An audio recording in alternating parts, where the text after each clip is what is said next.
Eh bien, nous voilà de retour sur la partie numéro 1 consacrée donc à ce module. Nous allons donc aborder ici donc, le chapitre numéro 1, donc de la partie numéro 1 concernant les éléments clés de la GRH. Alors, ce chapitre numéro 1 va être organisé comment? En 3 parties. Première partie, nous allons définir la GRH, en gestion des ressources humaines. Nous allons présenter dans une deuxième partie les différents domaines de la gestion des ressources humaines, les domaines d'intervention de la gestion des ressources humaines. Et enfin, nous allons aborder quelques enjeux actuels, on va dire, de la gestion des ressources humaines. Donc, commençons très bien tout de suite avec la définition de la gestion des ressources humaines. Alors, disons que la gestion des ressources humaines est une des principales fonctions au sein d'une organisation, notamment dans les entreprises, ce qu'on appelle donc des organisations à but lucratif, donc faire du profit, c'est ça un peu. Alors, plusieurs auteurs ont abordé la question. Nous allons commencer par ceux qui ont commencé, si vous voulez, au début, surtout en France. Nous connaissons Fayol. Les gens connaissent d'autres types, le Taylor ou autres. Donc, Fayol considère que la GRH est un ensemble d'activités ayant un rôle spécifique par rapport à la mission générale de l'organisation. Alors, elle est surtout dans le monde de la recherche une discipline des sciences sociales avec des outils et des questionnements théoriques sur un certain nombre de notions que nous pourrions plus tard développer et qu'on pourrait considérer comme étant des fonctions ressources humaines. Mais c'est également pour Fayol une conception de l'homme au travail et de son évolution dans la mesure où les pratiques sont relatives à des modèles de management spécifiques ou particuliers. Loin d'être universelle, la GRH est surtout contextuelle, on dit aussi contingente, en fait, dépend du contexte dans lequel elle est pratiquée. Pour une petite entreprise, on n'aura pas la même forme de gestion, on ne considérera pas les mêmes fonctions, les mêmes postes, la même polyvalence. Et pour une autre organisation, on aura donc, et les lieux aussi vont décider, selon certaines organisations, certaines structures, et ce qu'on va appeler la structure de l'organisation. Cela va décider un petit peu de la forme de GRH que l'on pourrait être amené à mobiliser. Alors, plus loin, à partir des travaux de certains chercheurs, comme par exemple Cadin et ses collègues, donc là c'est un peu plus récent parce que Fayol c'est quand même 1916-1917, ça fait un moment. Par contre, Cadin et ses collègues, ça c'est quand même plus récent, dans les années 2007, 8, 9, 10, donc voilà, c'est un peu récent on va dire. Ils considèrent que la gestion des ressources humaines est une discipline des sciences sociales consistant, on va dire, d'une certaine façon à créer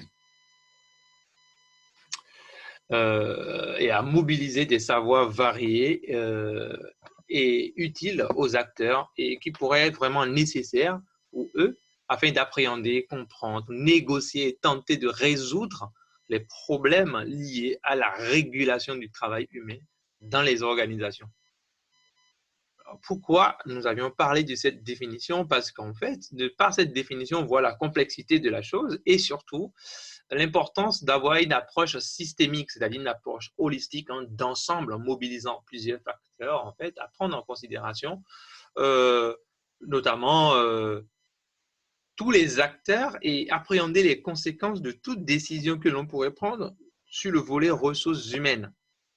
Parce qu'il est facile de convertir les ressources humaines en ressources financières ou autres. Donc, l'idée, c'est vraiment de pouvoir distinguer tout cela. Alors, évoquer cela suppose quoi?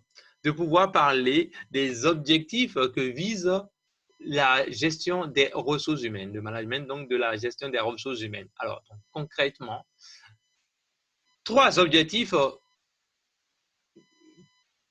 ici vont être pris en considération et qu'on pourrait qualifier d'inhérents en fait à la gestion des ressources humaines. D'abord, dans un premier temps, il y a l'objectif de la disponibilité. Donc, il s'agira ici concrètement de disposer en temps voulu des ressources humaines qui correspondent aux besoins tant quantitatifs que qualitatifs. Si on a besoin de 5 personnes, on a besoin de 5 personnes ayant des qualifications particulières. Il faudrait qu'on puisse les avoir au moment où on en a besoin et dans la quantité voulue.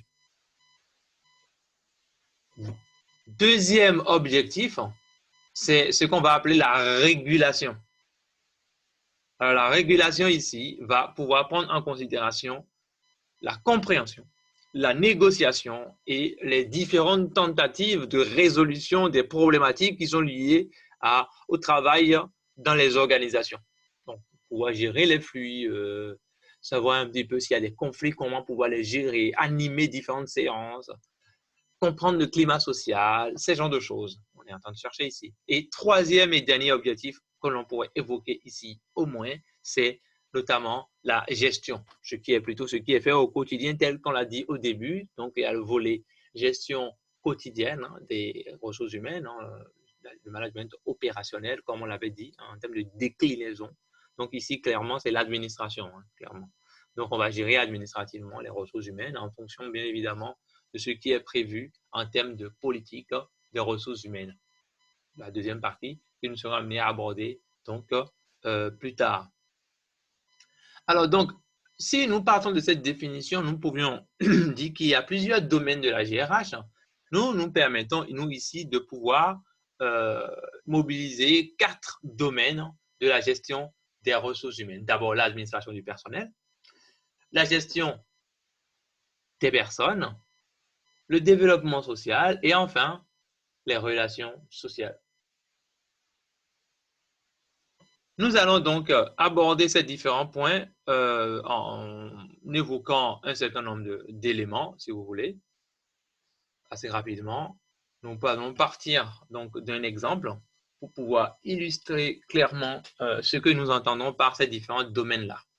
Alors, dans le cas concernant le domaine administration du personnel, nous pouvons prendre l'exemple suivant. Lorsqu'une entreprise fait une nouvelle embauche, il y a un ensemble de choses à faire en termes d'administration du personnel. Elle doit d'abord inscrire la nouvelle recrue sur un registre du personnel.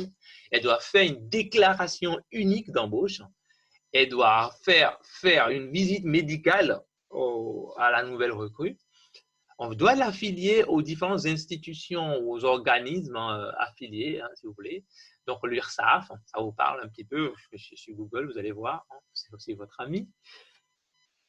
Il faudra prendre en considération ce qu'on va appeler la rémunération de retraite et de ses complémentaires, qu'il faudra donc absolument commencer à prendre en considération et formaliser sur sa fiche de paye. Donc, on lui paye non seulement son salaire, mais également, il y a une part qu'on va appeler la part patronale qui est mobilisée et qu'il faudra donc payer aux différentes institutions pour garantir à la nouvelle recrue ce qu'on va appeler donc la retraite et ses différents complémentaires. En tout cas, la part de l'employeur qui doit être mobilisée. On doit prendre également en considération son planning. Donc, ses absences et son remplacement temporaire ou définitif doivent être organisés par l'administration du personnel de manière à anticiper un petit peu sur les différents changements qui pourraient bien évidemment subvenir. Alors, très concrètement, ce qu'il faudra donc retenir, c'est que l'administration du personnel comprend la gestion courante avec l'enregistrement et le suivi des personnes. Cela comprend également le suivi de ces personnes-là, les statistiques de l'entreprise. Donc, concrètement, ici, c'est nombre de cadres, nombre de CDI, de CDD et différentes catégories, notamment agents de maîtrise, ouvriers, état, donc c'est techniciens administratifs, les ingénieurs et cadres qu'il faudra rassembler dans les autres cadres. Pourquoi cadre? Parce que la question du cadre suppose qu'il y a derrière une idée d'encadrement, donc le rôle de management. Ça peut être des managers qu'on appelle intermédiaires et des managers qui sont au top management. Donc, quand on dit manager intermédiaire, un exemple qui vient tout de suite à l'esprit, c'est les chefs d'équipe. Voilà, ce sont des managers parce qu'ils gèrent du monde, ils managent donc les hommes. Et puis, voilà, à prendre en considération. Il faudra l'administration du personnel comprend également la gestion des congés, notamment quand dans le cadre de la loi, il y a des congés payés, donc l'administration du personnel prend cela également en considération, donc la gestion des congés, de la paie, des salaires, gestion des salaires, ainsi de suite, et voilà, et toute application et changement dans le droit social qui pourrait impacter directement cette gestion-là. Ensuite, on peut avancer ou pousser un peu les choses en cherchant à faire une analyse par catégorie sociale. Donc, on doit commencer absolument également aussi à gérer les différentes relations qu'il y a entre la nouvelle recrue et son nouvel environnement, notamment en termes d'intégration. Et si jamais il y a un problème, donc on va appeler un conflit ou un différend, effectivement, il faudra chercher dans tous les cas à comprendre ce différend-là et à minimiser bien évidemment ses conséquences et son impact. C'est le premier domaine de la GRH, hein, c'est le domaine de base. Hein. C'est pour ça qu'avant les années 70, ce domaine était associé ou considéré comme étant ce qu'on va appeler la gestion du personnel. Donc, on appelait ça chef de personnel ou autre. On confondait un petit peu. La fonction RH n'était pas encore, à ce moment-là, bien clarifiée. Deuxième domaine que l'on pourra considérer ici, c'est la gestion des personnes. Alors, la gestion des personnes, si vous voulez, nous pouvons partir également d'un petit exemple avant d'aborder les différents éléments qu'on peut introduire dans la gestion des personnes. Un manager de McDo, en général, qu'est-ce qu'il fait? Il doit mettre en place le processus de recrutement de nouveaux collaborateurs, des petits entretiens, des choses comme ça. Il doit former les nouvelles recrues aux différentes actions, notamment sur tout ce qui est CHSCT, donc conditions d'hygiène, de sécurité et les conditions de travail, mais particulièrement ici sur les actions liées à l'hygiène et à leur sécurité. Étant donné que c'est un domaine alimentaire, dans la distribution, restauration rapide si vous voulez, donc clair part, dans l'agroalimentaire, la question de l'hygiène et de la sécurité est très importante. Donc voilà un rôle d'un manager chez McDo. Je ne sais pas si parmi vous, il y a des gens qui ont travaillé ou qui travaillent encore à McDo et qui occupent ces postes-là. Je me souviens que dans les années passées, effectivement, on a déjà eu le cas d'étudiants qui étaient à McDo et certains en ont même profité pour trouver un stage de fin d'études. Cela a pu se faire. Alors, ce qu'il faudra simplement garder à l'esprit, c'est que la gestion des personnes consiste à mettre en place, par exemple, le processus de recrutement, l'évaluation des postes, la gestion, ce qu'on va appeler prévisionnelle des emplois et des compétences. Nous aurons le temps d'aborder ça dans les politiques de l'emploi, donc plus tard. Donc, je ne développe pas ça. La gestion des personnes consiste également à mettre en place des plans de formation pour pouvoir accompagner les gens afin qu'ils puissent monter en compétences, pour pouvoir prétendre éventuellement à des postes autres, hein, des promotions. C'est une reconnaissance donnée et puis ça permet aux gens de pouvoir éventuellement les garder, de les fidéliser, si vous voulez. La gestion des personnes permet aussi de pouvoir assurer le respect des conditions de travail, la mise en place d'actions liées à l'hygiène et à la sécurité, comme l'exemple que j'ai pris pour commencer, donc concernant le McDo, enfin le manager du McDo. Troisième domaine d'intervention de la GRH, hein, c'est les relations sociales. Nous allons donc également, concernant les relations sociales, commencer avec un exemple.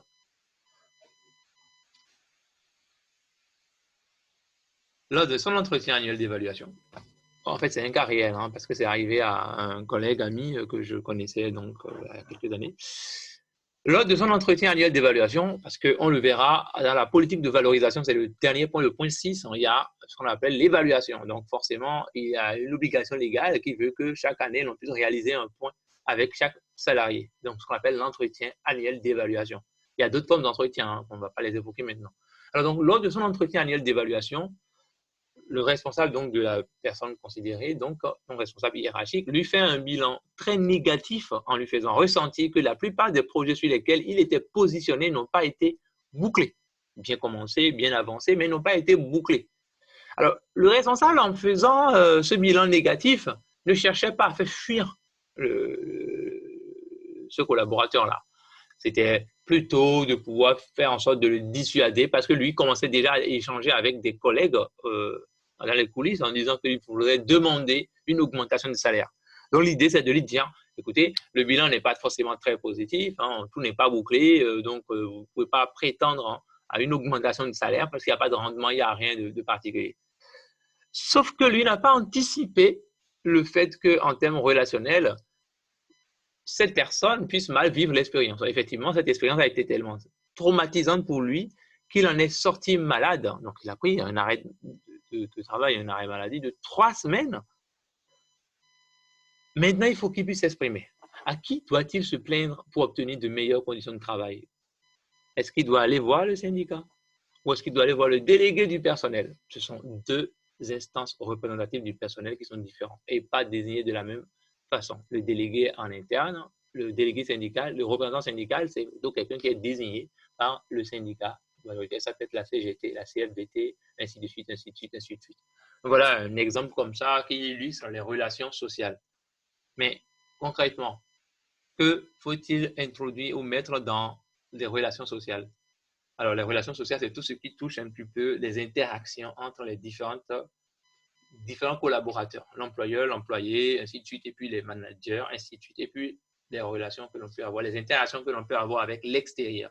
Alors, donc, pour pouvoir distinguer les deux, disons que l'on peut catégoriser un peu les relations sociales aussi bien en termes d'interne que les relations sociales externes. Alors, les relations sociales internes, pour faire les choses clairement, en fait, concernent ce qu'on va appeler les interactions entre les différents groupes, mais à l'intérieur, au sein donc, de l'organisation, pas à l'extérieur, au sein de l'organisation. Donc, cela peut concerner les délégués du personnel, le comité d'entreprise et éventuellement dans le cadre des réunions avec les syndicats.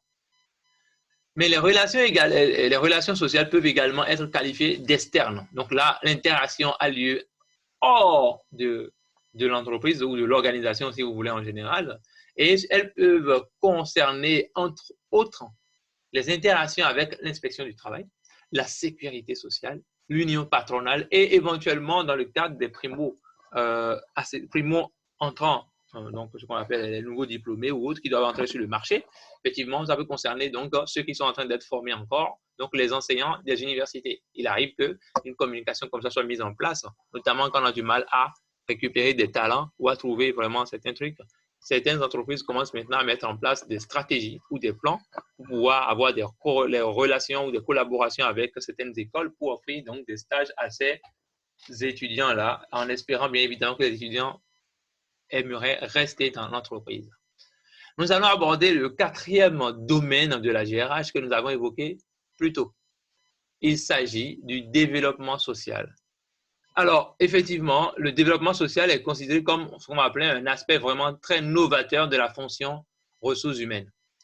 Nous allons commencer également, comme les autres cas, avec un exemple. Votre entreprise vient de changer le logiciel de gestion comptable afin de s'adapter aux changements technologiques du marché. Que vous faudra-t-il faire? Naturellement, comme c'est nouveau, il faudra que vous soyez formé. Donc, vous serez amené à suivre des formations sur ce nouveau logiciel. Cela vous permettra d'acquérir de nouvelles compétences. C'est ce qu'on va appeler un petit peu le développement social quelque part. Donc, il faudra garder à l'esprit simplement quoi? Que le développement social va regrouper un certain nombre de points ou d'éléments clés qui vont vous permettre donc d'améliorer votre potentiel. Donc, cela implique une reconfiguration de l'organisation du travail. Si vous travaillez peut-être de façon fixe, 8h30, 12h30, 13h30, 17h30 et vous rentrez chez vous pour avoir 8 heures de travail par jour, effectivement, ou 7 heures de travail, pour 7 x 5, 35, pour rester dans le cadre de la loi, sauf dérogation exceptionnelle, forcément. Il faudra donc revoir un petit peu. Peut-être que vous allez avoir des horaires flexibles. On vous dit, vous avez 35 heures à faire dans la semaine. Donc, si vous venez aujourd'hui, vous faites 8 heures, de la journée qui suit 8 heures, on peut vous dire que le mercredi, vous allez peut-être faire 5 heures ou 6 heures. Vous allez peut-être faire 5 heures. Ce qui permettra donc de récupérer les 2 autres heures et de faire encore 8 heures, 8 heures. C'est des possibilités, donc des ajustements. La flexibilité que l'on intègre dans cette chose-là permet bien évidemment de pouvoir vous améliorer. Si on reconfigure par exemple l'organisation du travail. Cela peut concerner la définition des postes et des compétences. Donc, si jamais on restructure une organisation en fusionnant des services ou alors en cassant plus des services parce que l'entreprise se développe, son activité se développe, il faudra donc définir des postes et des compétences. Clé nouvelle. Ensuite, comme l'exemple qu'on a pris, c'est l'adaptation à de nouvelles technologies. Dès qu'il y a des changements, il faudra suivre un petit peu. Cela peut concerner également l'élaboration de projets d'entreprise et enfin à ce qu'on appelle la veille sociale. Si jamais il y a un climat tendu, donc de pouvoir vous préparer suffisamment en amont de façon à éviter toute surprise plutôt désagréable. Nous allons aborder le troisième et dernier point, bien évidemment, concernant les enjeux actuels de la gestion des ressources humaines. Alors, disons qu'il y a un ensemble d'enjeux de la GRH qui font qu'effectivement, ce n'est pas une fonction de l'organisation qu'il faudra minimiser. Il faudra vraiment prendre cela en considération. Et surtout que pour certains auteurs, comme par exemple Dave Ulrich, c'est vraiment un facteur clé de succès de l'organisation parce que ces talents peuvent transformer des ordures en or ou en diamant. C'est ce que cet auteur disait. Effectivement, c'est à prendre avec des pincettes.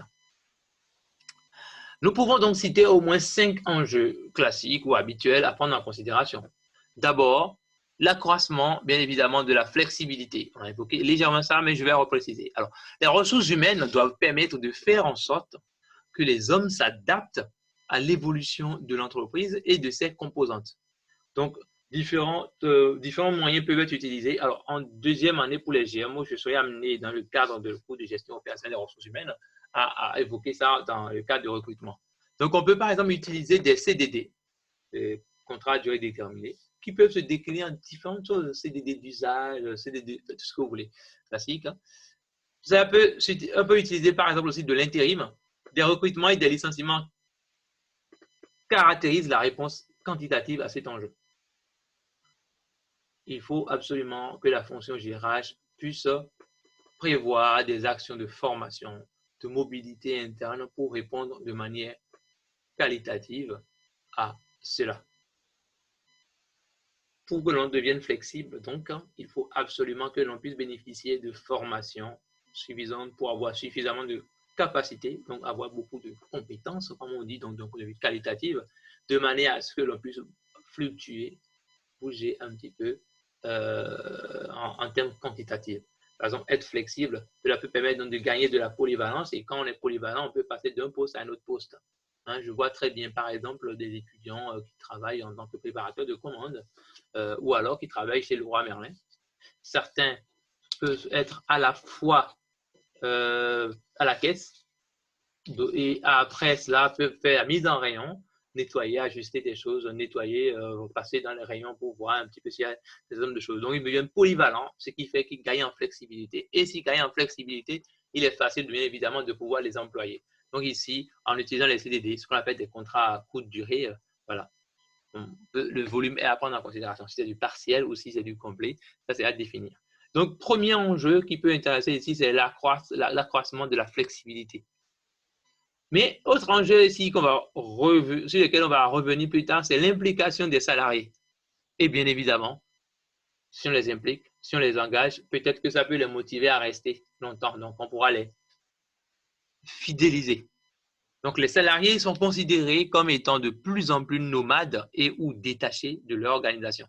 Alors, la question du nomadisme ici est à prendre vraiment en considération, hein, c'est-à-dire que les gens se lassent, se fatiguent ou s'ennuient très vite lorsqu'il n'y a pas de diversité, lorsque ça ne change pas beaucoup dans le travail ou autre. Les gens aiment bien qu'il y ait souvent du changement, des choses comme ça. Pour se sentir vivant, c'est une question de génération. Je n'ai pas envie de rentrer dans ce détail-là, le recrutement en termes de génération X, Z, boom, des générations Internet, des générations, enfin, ainsi de suite, ainsi de suite. Hein. Donc, vraiment, il y a 16 différentes caractéristiques spécifiques qu'il faudra prendre en considération. Donc, la fonction GRH a en charge de chercher à les impliquer dans leur travail et plus largement dans leur entreprise afin d'aller notamment vers une amélioration de la productivité, on va dire. Autre enjeu, c'est de créer la synergie entre ce qu'on va appeler les différentes personnes ou collaborateurs. Donc, les ressources humaines sont souvent considérées comme la somme d'individualités dans les entreprises. En fait, non. Il faudrait non seulement gérer ce qu'on appelle la question des compétences individuelles, mais surtout la question des compétences collectives. C'est pour cela que le travail par projet a commencé à prendre de la place, en fait, dans le fonctionnement des organisations de nos jours. Donc, quand on met en lumière, bien évidemment, le fait que la complémentarité des gens soit importante forcément entre les salariés pour pouvoir gérer certaines problématiques de projet. On est obligé donc de travailler en équipe. C'est ça un peu l'idée de l'équipe. Hein. Donc, une équipe, c'est une somme de personnes qui ont les mêmes objectifs, non, enfin, qui doivent rendre les mêmes comptes. On leur a fixé les mêmes objectifs avec les mêmes finalités à atteindre. On leur a donné un ensemble de moyens et c'est à eux de se débrouiller pour pouvoir, bien évidemment, atteindre cet objectif initial qui est fixé. Or, pour réussir, par exemple, un projet, il faut mobiliser à la fois des compétences techniques, mais également des compétences comportementales. Et comme il est très compliqué de retrouver à la fois toutes ces compétences techniques et comportementales données chez un seul individu, il s'avère donc indispensable de pouvoir mobiliser plusieurs individus qui vont interagir mutuellement, se soutenir mutuellement, de pouvoir contribuer vraiment individuellement, de communiquer instantanément, formellement et informellement pour pouvoir, bien évidemment, pouvoir atteindre les objectifs là, à atteindre. Ensuite, autre objectif, on va dire, autre enjeu, ou quatrième enjeu si vous voulez, c'est de prendre en compte l'ensemble des compétences des salariés. Alors, prendre en compte l'ensemble des compétences des salariés ici, cela peut paraître un peu grossier, mais en réalité, les salariés sont appréhendés comme des détenteurs de savoir-faire et de savoir-être qui sont autant d'enjeux pour la fonction GRH. Donc, concrètement, c'est les gens qui ne s'aiment pas bien, comment faire pour les mettre les uns à côté des autres pour travailler ensemble, sans pour autant perturber le résultat de l'entreprise, mais plutôt l'accroître. Concrètement, dans le cadre d'une réunion, s'il y a quelqu'un qui est trop bavard, trop influent et qui va faire que les autres vont être tellement timides, n'auront pas osé parler pour pouvoir être force de proposition. L'idée, c'est d'avoir un modérateur, ce qu'on va appeler un coordonnateur ou un modérateur ou un animateur qui va pouvoir calmer les esprits et chaque fois, bien sûr, rendre un peu le truc light, favoriser un petit peu l'expression, donc faire en sorte que tout le monde soit à l'aise pour pouvoir s'exprimer sans avoir peur que les personnes influentes là puissent poser problème. Et dans le même temps, il faudrait que il puisse être capable de calmer les esprits des gens qui sont trop bavards ou bien qui veulent garder tout le temps avoir la parole ou bien être la personne que tout le monde écoute alors qu'en fait ils disent pas forcément grand chose de particulièrement intéressante. Donc, forcément, c'est comment calmer ses esprits. Alors, ou alors, c'est des gens qui dévient souvent. On a une réunion d'1 heure et c'est des gens qui vont aborder plein de sujets qui n'ont rien à voir avec l'ordre du jour. Donc, l'idée, c'est comment les ramener dans le sujet de façon à optimiser l'utilisation de cette heure, en fait, à mobiliser. Enfin, dernier enjeu qu'on peut aussi évoquer, c'est de limiter les discriminations et gérer bien évidemment la diversité au sein des différentes organisations. La fonction RH agit ici dans le cadre légal. Donc, il y a la loi qui définit un certain nombre de critères de discrimination. Il faudra donc faire en sorte que ces critères soient respectés. Je crois qu'actuellement, on doit être à 18 critères de discrimination. Et on essaye donc de prendre en considération aussi la question de la diversité. Autrement dit, la loi dit 18 critères de discrimination, l'âge, le sexe, le handicap, les mœurs, enfin tout ça. Il semblerait que récemment, il y a de nouvelles propositions pour réduire un peu les lois là, dans le cadre du Covid. Bonne excuse. Donc effectivement, cela va réduire quelques critères potentiellement. L'idée ici, c'est de pouvoir obliger d'une certaine façon les entreprises à embaucher différents types de personnes qui se sentent un peu lésées, un peu discriminées, notamment les seniors, les personnes qui présentent un handicap ou alors des gens ayant des origines ethniques particulières. Les gens qui présentent des handicaps, par exemple, la loi oblige les entreprises de plus de 20 salariés à avoir au minimum 6% de leur effectif qui soit, bon, voilà, qui présente un handicap, si vous voulez. Physique, moteur, tout ce que vous voulez. Physico-moteur, psychologique ou autre, enfin, en tout cas, identifié. Donc là, l'État intervient, par exemple, dans la gestion des RH pour limiter les discriminations, en réaction, bien évidemment. Les entreprises essayent de favoriser la diversité pour montrer qu'ils sont contents et qu'ils sont gentils. Alors, nous aurons le temps d'aborder un peu la question de la discrimination, notamment dans le cadre d'une entreprise de cosmétiques. On pourra étudier ça, je crois. Et où la question de recrutement est abordée. On va voir si, dans le cadre de recrutement, on respecte effectivement cette diversité ou pas. Voilà, voilà. J'en ai fini avec la question numéro 1, donc le chapitre numéro 1 sur l'introduction à la gestion des ressources humaines. Alors, nous allons retrouver prochainement dans le chapitre 2 sur les différents modèles de gestion des ressources humaines. À très bientôt.